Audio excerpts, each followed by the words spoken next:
Abot na diri sa bukid lang ato ang mga seedling no. Ito mga planting materials tugas ug atong chiko. Ay, kalingawan na po nato ning tanom karon.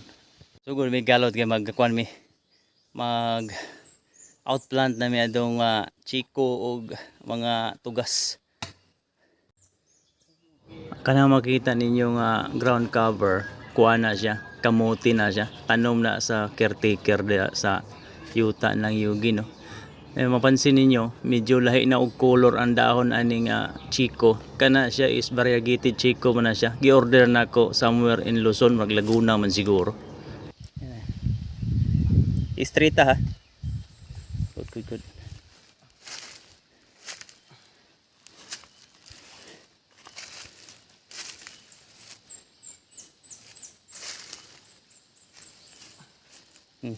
Ha, wait.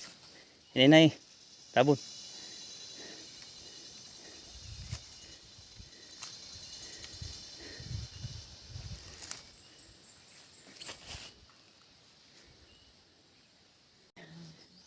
Tigda may distansya sa punuan.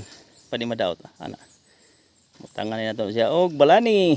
Muni siya ang magsilbi nga. Kuan. Na may tubig ani god. Para ma-retain niya ang tubig wa ang moisture. Kana. Kaya ni siyang mga 2 weeks, 3 weeks dili bunyagan. Dugangan ba to na?